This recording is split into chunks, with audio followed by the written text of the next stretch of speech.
नमस्कार दोस्तों, मैं आज आया हूँ आपके सामने जिम कॉर्बेट साहब की एक और नई कहानी के साथ। इस कहानी का टाइटल है द मोहान मैन ईटर, यानी मोहा का नरभक्षी।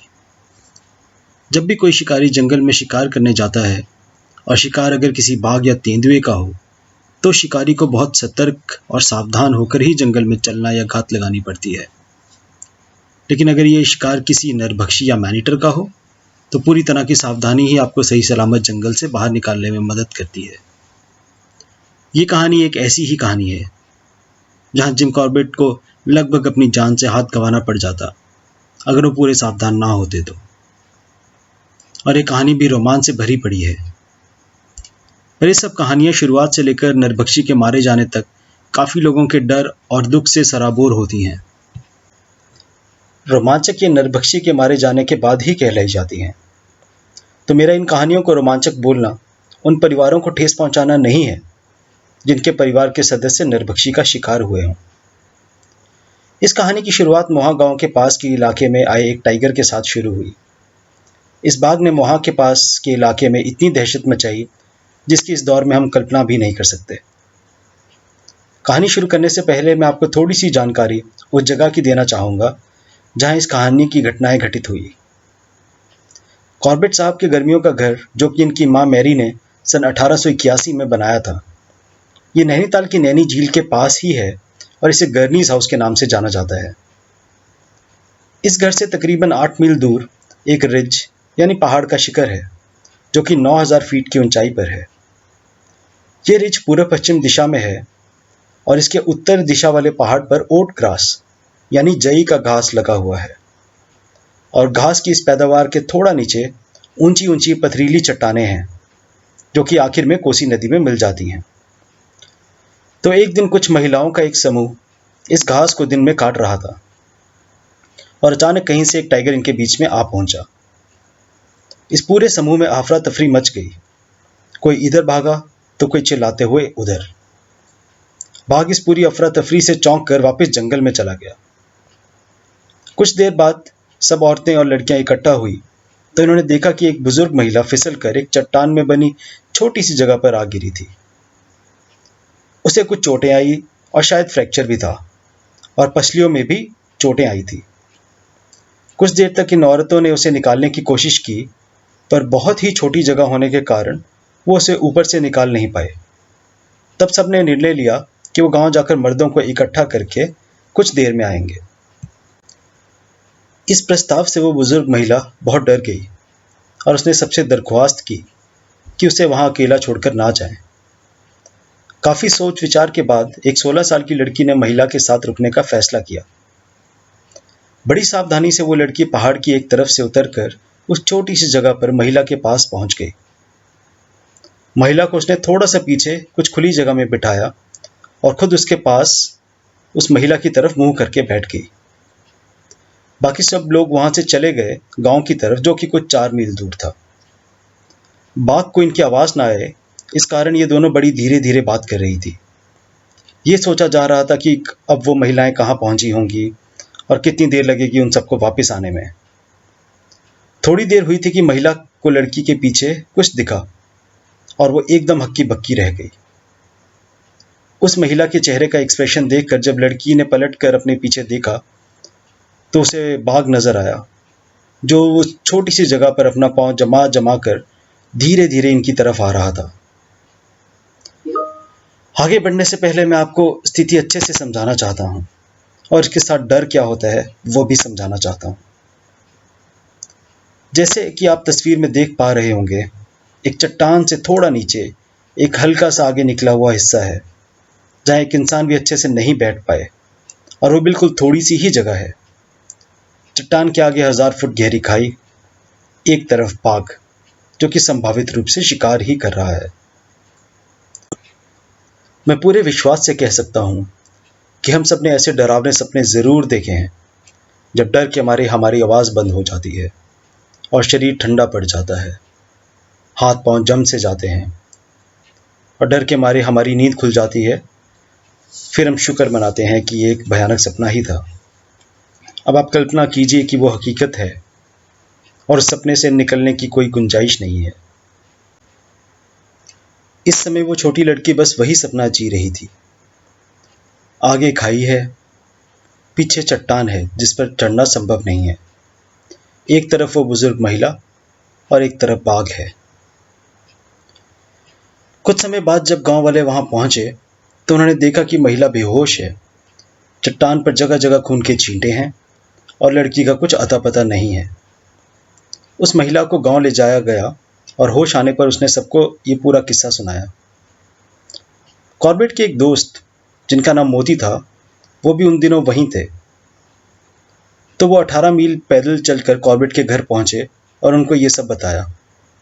ये दोनों थोड़ी देर बाद अपनी तैयारी करके वहां से उस गांव की तरफ निकल दिए। उस बहादुर लड़की का शिकार हुए अब 24 घंटे हो चुके थे और बाघ काफी भूखा होगा, क्योंकि उस लड़की की कुछ छोटी मोटी हड्डियां के अलावा वहां कुछ भी नहीं था जिस पर कॉर्बेट बैठकर टाइगर का शिकार कर पाए। इस लड़की का शिकार करके बाघ सर्दियों के लिए कोसी नदी की घाटी में चला गया और वहां उसने अपनी दहशत जारी रखी और गर्मियां शुरू होते ही वापस अपने पहले शिकार वाले गांव के आसपास आ जाता था। आने वाले काफी सालों तक उसका यही रास्ता रहा, सर्दियों और गर्मियों का।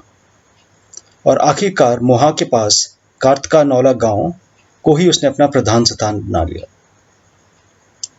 धीरे धीरे ये बाघ बहुत एक्टिव हो रहा था और एक बार एक हफ्ते में इसने 3 लोगों को मार गिराया और अल्मोड़ा के डिप्टी कमिश्नर बेंस ने कॉर्बेट को जल्द ही आकर इस आदमखोर को मारने की रिक्वेस्ट की।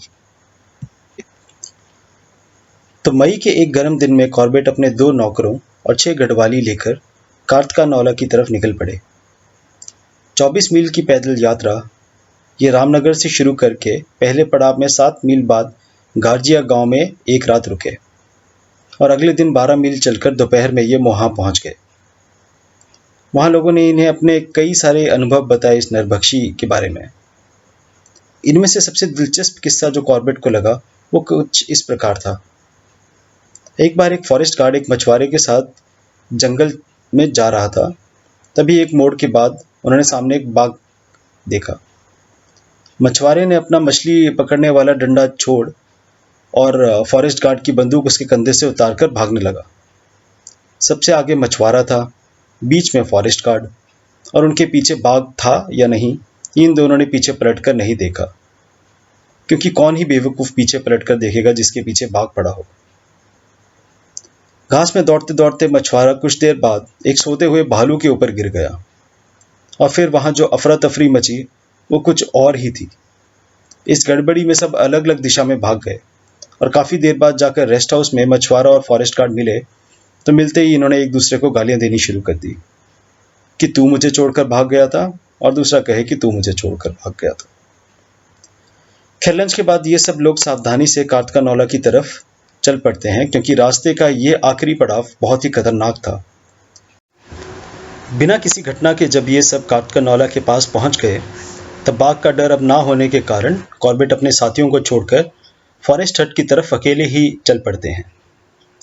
रास्ते में एक मोड़ पर इन्हें एक औरत मिली जो कि छोटी सी जंगल की पानी की धारा से पानी भर रही थी। तो कॉर्बेट उससे पूछते हैं कि आदमखोर के साए में ऐसे अकेले आने में खतरा नहीं है। तो उसने कहा कि आदमी लोग खेत में काम कर रहे हैं तो पानी भरने वाला काम औरतों का है और ये काम ज़रूरी भी है। अपने आने की वजह वगैरह कॉर्बेट ने इस औरत को बताई और निश्चित तौर पर कॉर्बेट को यकीन था कि ये सब बात तब पूरे गांव में बहुत जल्दी पहुंच जाएगी। उस औरत को सुरक्षित गांव छोड़कर वो फॉरेस्ट हट की तरफ निकल जाते हैं। फॉरेस्ट हट काफ़ी साफ था मगर वहाँ थोड़ी सीलन की बदबू थी। धीरे धीरे वहाँ गांव वाले पहुँचना शुरू करते हैं और इतनी देर में उनके आदमी भी वहाँ पहुँच जाते हैं। बाकी की सब बात करके आखिरकार गांव वाले आदमखोर के किस्से सुनाने लगते हैं। यहाँ कार्तकानौला से पूर्व की ओर जो सड़क जा रही थी वो बैतल घाट और मोहान की तरफ जा रही थी और जो रास्ता पश्चिम की तरफ जा रहा था वो चकनाकल की तरफ जाता है जो कि रामगंगा नदी के तरफ है। ये पश्चिम वाला रास्ता बहुत ही खतरनाक था और जब से नरभक्षी यहाँ आया था ये रास्ता किसी भी इंसान ने इस्तेमाल नहीं किया था। गांव के आसपास काफ़ी चोटियाँ थी और इनमें से एक रिज पर एक बड़ा सा चीड़ का पेड़ था जो कि फॉरेस्ट हट से कुछ 1000 गज दूर था। कुछ टाइम पहले बाघ ने एक औरत को इसी पेड़ के नीचे मारा था। उस समय कुछ शिकारी भी वहां पर थे वो उस पेड़ पर चढ़ नहीं पाए तो उनके लिए 3 अलग-अलग पेड़ पर मचान बनाए गए। रात को कुछ गोलियों की आवाज़ आई, पर आदमखोर का कुछ अता-पता नहीं चला और 2 दिन बाद नरबख्शी ने एक गाय को उठाकर मार गिराया और इस बार भी उन शिकारियों ने वैसा ही किया। गोलियां चली पर वो बेकार कोशिश रही। ऐसी घटनाएं ही एक आदमखोर को ज़्यादा चालाक और जानलेवा बना देती हैं, क्योंकि उस बाघ को समझ आ जाता है कि दोबारा शिकार पर आने का जोखिम है, तो वह एक बार में जितना खा सकता है उतना खाकर चला जाता है और बहुत ही कम दोबारा वापस शिकार पर आता है। इससे इंसानी हमले तकरीबन 1.5 से 2 गुना बढ़ जाते हैं। इस सब जानकारी के साथ साथ एक और बड़ी ज़रूरी जानकारी गांव वालों ने इनको दी। बाघ का उस गांव में इतना आना जाना था कि हर घर के दरवाजे पर बाघ के नाखूनों के निशान थे और पूरे गांव को पता चल जाता था जब ये बाघ गांव में आ जाता था। होता यूं था कि बाघ गांव में आते आते कुछ अजीब सी आवाज़ निकालता था, जो कि कर्राने की आवाज़ से मेल जोल खाती थी। जब बाघ चलता था तो ये आवाज़ करता था और जब रुक जाता था तो ये आवाज़ बिल्कुल बंद हो जाती थी। कॉर्बेट ने इस बात से 3 निष्कर्ष निकाले। पहला ये कि बाघ को चोट लगी है। दूसरा कि वो एक ऐसी चोट है जो बस उसको चलने में तकलीफ देती है। और तीसरा, वो घाव एक टांग में है और घाव किसी शिकारी से नहीं किया गया है, क्योंकि उस बाघ को नरभक्षी बने काफ़ी समय हो चुका था और शिकारियों के साथ का किस्सा अभी कुछ समय पहले का ही था। तो ये घाव किसी साई यानी कि पॉर्क्यूपाइन के कांटे से बना हो सकता है। गांव वालों को ये सब बात पर अच्छे से यकीन नहीं हुआ, क्योंकि सभी एक मत थे कि बाघ को इन्होंने देखा है और वो बिल्कुल सही चलता है और जिस तेज़ी से वो अपने शिकार को उठाकर जंगल में ले जाता है, उससे तो वो बिल्कुल भी घायल नहीं लगता। आखिर इस बात की पुष्टि तो बाद में ही हो सकती थी। खैर, फॉरेस्ट हट में रात भर सोने के बाद कॉर्बेट को एहसास हुआ कि उनका गला खराब हो चुका है। तो कुछ गरारे करने के बाद ये अपने 4 लोगों को वहाँ भेज देते हैं 2 भैंसें लेने के लिए, जो कि तहसीलदार ने वहाँ भिजवाई थी, और खुद उस टाइगर के लास्ट किल की जगह का मुआयना करने निकल जाते हैं। उस औरत को ढूंढने का कोई प्रयास नहीं किया गया था, क्योंकि उसका दराट और रस्सियां और घास ज्यों का त्यों घटनास्थल पर ही पड़ा था। वो किल हुए 4 दिन हो चुके थे और उसका पीछा करने में कुछ हासिल नहीं होना था। तो कॉर्बेट वापस आकर चकनाकल वाली सड़क का मुआयना करने निकल जाते हैं। ये वही सड़क थी जो सबसे खतरनाक मानी जाती थी। ये रास्ता चोटी तक ठीक ठाक था और खेती हुई ज़मीन से गुजरता था। उसके बाद जंगल शुरू हो जाता था और बहुत ही सीधी उतराई थी। कुछ कुछ जगह कैंची मोड़ भी डाले गए थे ताकि वो रास्ता इतना खड़ा ना रहे। इस रास्ते के पहले 3 मील को कॉर्बेट ने अच्छे से देखने की सलाह बनाई। एक बाघ या जानवर जंगल में चलते हुए बहुत से निशान छोड़ जाता है, जिससे शिकारियों को उसके बारे में पता करने में आसानी हो जाती है। ये निशान कुछ पैरों के निशान हैं जो मिट्टी में बनते हैं। कुछ जगह बाघों ने पेड़ पर अपने नाखूनों से निशान बनाए होते हैं, जो कि किसी जानवर के बारे में उसकी उम्र, उसका नर या मादा होना, उसके चलने की स्पीड, वो किस दिशा में जा रहा है, क्या उससे कोई घाव है कि नहीं है, उसके चारों पैर ठीक हैं या नहीं, अगर नहीं है तो उसके कौन से पैर में घाव है, कितना पहले वो वहाँ से निकला है, उसकी मांद या उसके हेडक्वार्टर की उस जगह से दूरी, और आखिर उसने इंसान को खाया है या किसी और जानवर को। ये सब जानकारी एक शिकारी के लिए बहुत ज़रूरी होती है, जो इन निशानों से मिलती है। कुछ टाइम से ये रास्ता ज़्यादा इस्तेमाल में नहीं था, तो इस पे छोटी छोटी घास उग गई थी और ऐसी घास में निशान थोड़े मुश्किल से ही बनते हैं। लेकिन खेती हुई ज़मीन से जहाँ ये रास्ता नीचे उतरता था, वहाँ पर कॉर्बेट को काफ़ी स्क्रैच मार्क दिखे पेड़ों पर, और यहाँ से कुछ 200 गज दूर सड़क का 1/3 हिस्सा एक पत्थर के नीचे से गुजरता था। ये पत्थर 10 फीट ऊंचा था और इसके ऊपर 3 से 4 गज जगह थी बैठने को। इस पत्थर को कॉर्बेट ने अभियान का सबसे डेंजरस स्पॉट मार्क किया था। पत्थर के ऊपर बैठा कोई भी जानवर नीचे से आने वाले इंसान या जानवर को नहीं दिखेगा। ये बस गांव की ओर से ही थोड़ा बहुत दिखता था। तो बाघ इसके ऊपर बैठकर पूरे रास्ते पर बेखबर आने जाने वालों पर नजर रख सकता था। कुछ आगे जाकर इन्हें बाघ के पंजों के निशान अच्छे से मिले। ये कुछ 1-2 दिन पुराने थे, पर इससे पता चल रहा था कि ये निशान किसी बड़े बूढ़े नर बाघ के निशान हैं। मैनीटस की ट्रैकिंग और उनकी जानकारी जंगल में लेना बहुत ही धीमा और सब्र का काम है, क्योंकि हर एक छोटी चीज़ का मुआयना करने से पहले आपको अच्छे से आसपास का मुआयना करना बहुत ज़रूरी पड़ जाता है। फिलहाल कॉर्बेट वापस अपने फॉरेस्ट हट पहुंचते हैं और देखते हैं कि इनके भैंसे भी इनके आदमी ले आ चुके हैं। अगले दिन सुबह ये भैंसों को जंगल में ले जाके दो अलग अलग जगह पर बांध देते हैं और खुद अब मुआयना करने निकल जाते हैं। अगले 3 दिन कुछ भी घटना नहीं हुई, लेकिन चौथी शाम को जब कॉर्बेट जंगल के मुआयने से वापस गांव की तरफ आ रहे थे, तब उस पत्थर से तकरीबन 30 गज दूर इन्हें बहुत ज़्यादा खतरे का एहसास हुआ और इन्हें पता था कि खतरा बिल्कुल उस पत्थर के ऊपर ही बैठा है। शाम होने के कारण ये वापस जंगल में जाकर ऊपर से घूम के बाघ का शिकार करने में असमर्थ थे, क्योंकि ये करने में अंधेरा हो जाता और फिर ये अंधेरे में आदमखोर की दया पर होते, क्योंकि बिल्ली प्रजाति खासकर बाघ रात में काफ़ी अच्छे से देख लेते हैं। तो इनके पास एक ही रास्ता था कि ये उस पत्थर के नीचे से ही गुजरें। पत्थर के नीचे वाली सड़क लगभग 8 फीट चौड़ी थी। सड़क का सबसे दूर वाला किनारा पकड़कर कॉर्बेट धीरे धीरे पत्थर की तरफ अपनी लोडेड राइफल पॉइंट करके चलने लगे और अपना हर एक कदम बहुत ही धीरे धीरे से लेकर उन्होंने चलना शुरू किया। ये इसलिए क्योंकि सामने बाघ की संभावना थी और कदम देखकर नहीं लिए तो सीधा नीचे खाई में गिरने का खतरा था। और जैसे ही ये उस पत्थर के लेवल में आए जहां से इन्हें उस पत्थर का ऊपरी हिस्सा दिखे, उसी वक्त एक धीमी गुर्राहट के साथ वो बाघ बिना अपने आप को दिखाए जंगल में चला गया। बाघ की मूवमेंट जंगल के जानवरों ने उसी पल दर्शा दी जब एक सांभर और एक काकड़ ने आवाज दी, बाघ को ऊपर वाली घाटी में जाते देख। बाघ तो बच गया कॉर्बेट का शिकार होने से, लेकिन कॉर्बेट को अपने बचने की ज्यादा तसल्ली थी। अगले दिन सुबह ये उस भैंसे को देखने गए जो कि उस दिशा में था जिस दिशा में वो बाघ रात को गया था। रात में काफी बारिश होने के कारण इन्हें जमीन में ज्यादा मार्क्स नजर नहीं आए और उस पत्थर को क्रॉस करके वो धीरे धीरे उस भैंसे के पास पहुंचे तो उन्होंने देखा कि भैंसे को बाघ ने मार गिराया है और उसकी रस्सी चबाकर उसे उठाकर जंगल में ले गया है। अब ये दिक्कत थी, बाघ का पीछा कर जंगल में पूरी रात किल के ऊपर बैठना थोड़ा मुश्किल होता, क्योंकि इनका गला अभी साफ नहीं हुआ था और बिना खांसे ये पूरी रात बैठ नहीं पाते।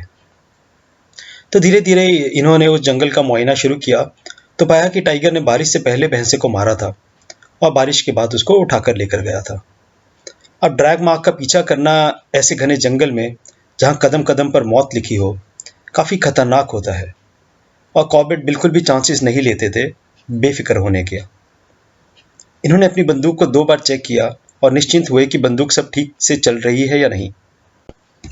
बाघ कुछ दूर भैंसे को ले जाकर चिकनी मिट्टी के पहाड़ पर फिसला और उसकी भैंसे से पकड़ छूट गई, पर वापस भैंसे को पकड़कर जंगल में थोड़ा आगे चलता रहा। यहाँ एक जगह पर कॉर्बेट को एक बड़ा सा पत्थर की चट्टान मिली, तो कॉर्बेट ने निशान का पीछा छोड़कर उस चट्टान का निरीक्षण करना सही समझा, क्योंकि हो सकता है अगर इस पत्थर के नीचे कुछ गुफा या बैठने की जगह है तो टाइगर के वहां होने की काफी संभावना है। पर जब पत्थर के नीचे वाली जगह पर इनकी नजर पूरी तरह से पड़ी तो कॉर्बेट के हाथ निराशा लगी, क्योंकि वहां कुछ ऐसा नहीं था। ये पत्थर नीचे जंगल का अच्छा व्यू दे रहा था, तो कॉर्बेट ने यहीं बैठकर थोड़ा जंगल का मुआयना करने का सोचा। कुछ देर बाद इन्हें जंगल में कुछ 30 से 40 गज नीचे झाड़ियों के पीछे कुछ लाल और सफेद धारियों वाली चीज नजर। इस चीज को ये लगभग 1-2 मिनट तक ध्यान से देखते रहे तो इन्हें आभास हुआ कि यह बाघ नहीं बल्कि उस भैंसे का खाया हुआ शरीर है, लाल जिसमें खून था और सफेद थी उसकी पसलियां यानी कि रिब्स। अब टाइगर का भी आसपास होना लाजमी था और वहां से वो नहीं दिख रहा था, तो इसका मतलब यही था कि वो थोड़ी दूर और झाड़ियों में कहीं छिपा होगा। ये सोचते सोचते कॉर्बेट को गले में खराश हुई और जब वो बर्दाश्त से बाहर हो गई तो इन्होंने लंगूर की आवाज निकालकर अपने गले को आराम पहुंचाया। अगला आधा घंटा ये उसी पत्थर पर बिना हिले डुले बैठे रहे और जब इन्हें पूरा यकीन हो गया कि बाघ आसपास नहीं है तो इन्होंने धीरे धीरे पत्थर से उतरकर उस किल की तरफ जाने की योजना बनाई। शिकार पर पहुंचकर कॉर्बेट ने देखा कि उस बाघ ने इतने कम समय में लगभग आधे भैंसे को खा लिया था और इतना खाने के बाद कॉर्बेट को यकीन था कि बाघ कहीं पास में ही आराम कर रहा होगा।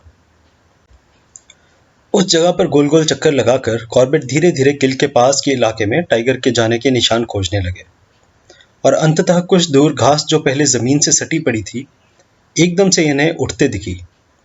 इसका मतलब था कि कुछ देर पहले बाघ वहीं बैठा था और वहां से उठ के अब बस निकला ही था और बाघ का वजन ना होने के कारण वो घास अब अपना नॉर्मल आकार ले रहा था। बाघ क्यों उठकर गया होगा? क्या उसने कॉर्बेट को आते देखा होगा? और क्या वो कॉर्बेट पर घात लगाकर हमले की तैयारी कर रहा होगा? इन सब सवालों को कॉर्बेट अब सोचने लगे, पर ना तो वो पत्थर और ना ही वो किल इस जगह से दिख रहा था। तो बाघ क्यों इस आरामदार जगह से उठकर कहीं और गया होगा?